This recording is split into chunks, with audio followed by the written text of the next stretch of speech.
Hi viewers, we are X77. This is my YouTube channel. Please watch and subscribe. Press the bell icon to get more videos. నా content నచ్చినట్లయితే like చేయండి, మీ బంధుమిత్రులకు share చేయండి, నాకు support చేయండి.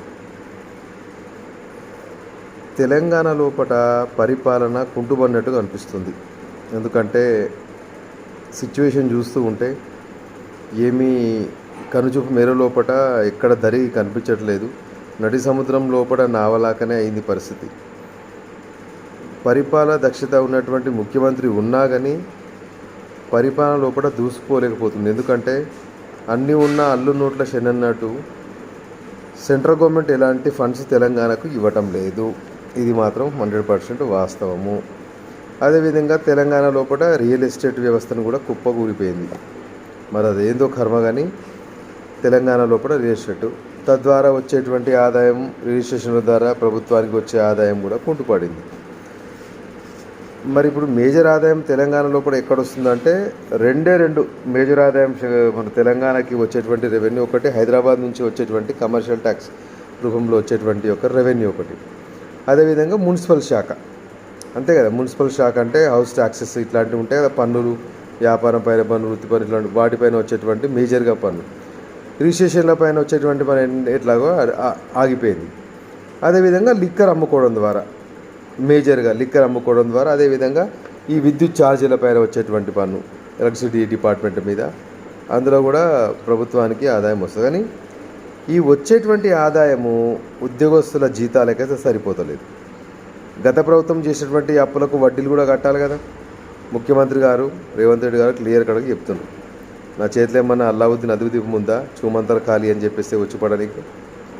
రాష్ట్రం యొక్క అప్పులు, ఖర్చులు, అప్పులు ఇవన్నీ చూసుకొని రాష్ట్రాన్ని సమన్వయంతో ముందుకు నడిపించుకుంటూ పోవాలి. ఎట్ ద సేమ్ టైం ఈ 6 పథకాలు 6 గ్యారంటీలు అని చెప్పేసి ఇచ్చారు కదా, వాటికి కూడా ఎంతో కొంత డబ్బు కావాలి. ఇప్పుడు గ్యాస్ సిలిండర్ కానివ్వండి, ఈ ఉచిత 200 యూనిట్ల వరకు కరెంటు, ఈ మహిళలకు ఉచిత బస్సు పథకం కింద రీసెంట్గా ఆర్టీసీ వాళ్ళు కూడా సమ్మె సైరన్ నోటీస్ ఇస్తే మరి పొన్నం ప్రభాకర్ గారు మంత్రి గారు మాట్లాడి మరి దాన్ని ప్రజెంట్కి అయితే సైలెంట్గా కూర్చోబెట్టిండు. సమ్మె అయితే ఏమీ లేదు, మరి ఎస్మా ప్రయోగిస్తా అని చెప్పేసి భయపట్టించిండు ఏమో కానీ ప్రజెంట్ అయితే సమ్మె. ఎందుకంటే మూలిగైనాక మీద తాడిబండు పడ్డట్టు సందంగా ఉంటుంది. మరి ఆర్టీసీ వాళ్ళు కూడా సమ్మె చేస్తాయి. ఫస్ట్ ప్రభుత్వము ఈ తాయిలాలు అంటే ఉచిత పథకాలు ఎత్తేస్తేనే మన రాష్ట్రం బాగుపడుతుంది. కానీ రానున్న 3 సంవత్సరాల లోపల రాష్ట్రము అదో పాతాళానికి పడిపోయేటువంటి ఆస్కారం కళ్ళ ముందు కనిపిస్తూనే ఉంది. అటు చూస్తే ఆంధ్రప్రదేశ్ ఏమో అభివృద్ధి లోపల దూసుకుపోతుంది. కేంద్ర ప్రభుత్వంతో వాళ్ళు సఖ్యతంగా ఉండి అటు నుంచి నిధులు తీసుకొచ్చుకుంటారు, మంచిగా రాష్ట్రాన్ని డెవలప్ చేసుకుంటారు. వాళ్ళకు ఒక పెద్ద అమరావతి లోపల రైల్వే స్టేషన్, రైల్వే అంటే 25 ప్లాట్ఫామ్లతోని పెద్ద రైల్వే స్టేషన్ కూడా నిర్మాణం అయితే శంకుస్థాపన చేసిరు మొన్న. ఏది ఆంధ్రప్రదేశ్ లోపల, అమరావతి లోపల. దీన్ని బట్టి వాళ్ళు రానున్న 5 సంవత్సరాల లోపల ఆంధ్రప్రదేశ్ ఖచ్చితంగా డెవలప్మెంట్ అవుతుందని చెప్పేసి ఆశిస్తున్నాం. ఎందుకంటే వాళ్ళకు కోస్టల్ ఏరియా ఎక్కువ ఉంది. పోర్టుల ద్వారా ఎక్స్పోర్ట్ ఇంపోర్ట్ ద్వారా కూడా వాళ్ళకు ఆదాయం అనేది ఎక్స్ట్రా వస్తుంది. అదేవిధంగా తెలంగాణతోని ఆంధ్ర కంపేర్ చేసుకుంటే ఆంధ్రప్రదేశ్ లోపల పట్టణాల శాతం ఎక్కువగా ఉంది. తద్వారా వచ్చేటువంటి రెవెన్యూ కూడా అధికంగా ఉంటుంది. అదేవిధంగా తెలంగాణ చూసుకుంటే వేలే మీద లెక్క పెట్టవచ్చు పెద్ద పెద్ద పట్టణాలు. విస్తీర్ణ పరంగా కూడా ఆంధ్రప్రదేశ్ కంటే చిన్నగా ఉంది. మనకు కోస్టల్ ఏరియా లేదు. కోస్టల్ ఏరియా ఉండడం ద్వారా ఏంటంటే ఎక్స్పోర్ట్ ఇంపోర్ట్ ద్వారా అత్యధికంగా ఈ సుంకము ట్యాక్స్ అనేది గవర్నమెంట్కి వస్తుంది.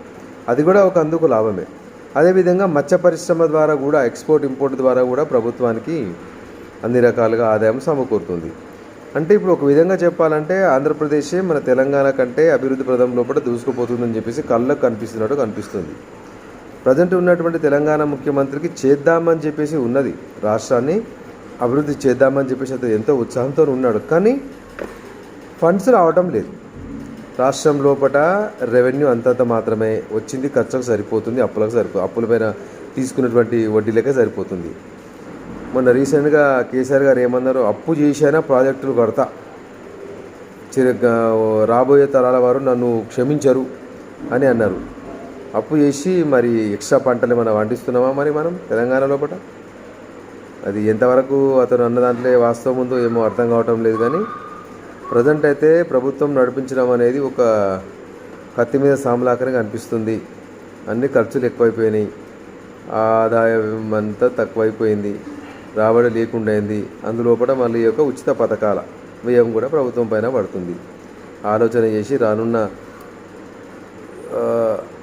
సంవత్సరాల లోపల మరి ప్రభుత్వం ఏ విధంగా రాష్ట్ర పరిపాలన చేసి రాష్ట్రాన్ని ఏ విధంగా ముందుకు తీసుకెళ్తుందో వేచి చూడాల్సిందే.